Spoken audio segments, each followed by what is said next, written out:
Good morning, Riveters, and welcome to another edition of Rivet City's Rivet Flash. and welcome to another edition of Rivet City's Rivet Flash. I'm your host, Tritus, and today we've got a few awesome topics, much like every other Flash, but this Flash is different because the topics are different. So let's get into it. The FBI is being sued over the iPhone hack. You remember a few months back where the FBI was going after Apple for the San Bernardino shooter's phone to provide them access to the phone, and then suddenly dropped their suit because they found another exploit and didn't need Apple anymore. Well, three news organizations are suing the FBI for information on the hack that the FBI purchased to access the San Bernardino shooter's phone.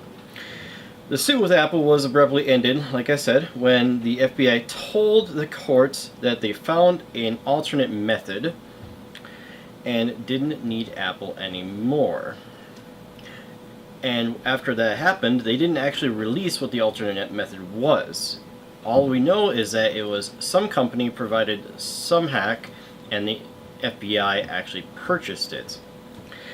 Since then, the FBI has actually refused to say who they bought it from or what the hack was under the Freedom of Information Act, whereas these news organizations are calling the FBI on that, saying that they should be providing that information under the Freedom of Information Act.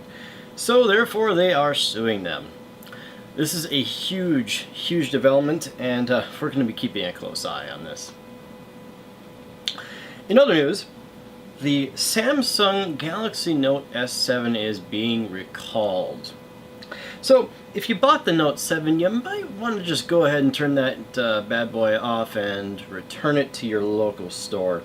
Samsung issued a recall on the Note 7 after several reports came in of these phones spontaneously starting to light on fire and exploding when they're charging. Yeah. Might want to power that phone down, stick that back in the box, and bring it back. So they're doing an official recall, and they have a phone exchange process and deal in place. So if you bring your phone back, you'll be able to get a new phone, whereas it'll be something like an equivalent model or something to that effect. So if you don't want to combust while the phone's charging, you're going to want to go ahead and just bring that thing back. In space news, China launched its second space station, the Tiangong-2. So this was launched this week. This space station will host 3 crew for up to 20 days. Smaller than the Soviet space station and the American space station Skylab and the ISS, the Chinese space agency is pushing to increase its presence in space and giving NASA a bit of a run for its money. This is terrific. Hopefully this will encourage other space agencies to start working together and really foster some more cooperation in our human race towards space and the final frontier. With that in mind, it kind of feels like the Firefly universe is getting much more likely by the day, with people out in the galaxy speaking English and swearing in Chinese. Interesting show. Watch that. So that brings us to the conclusion of the Rivet Flash this week. As I stated in the previous Flash, I am going to Italy in a couple of weeks, 11 days.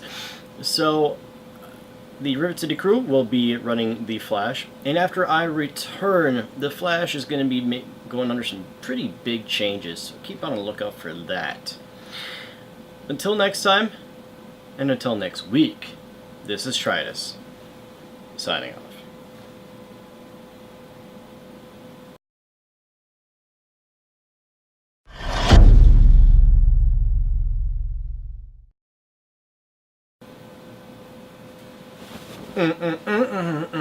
Bum, bum, bum. Wrong video.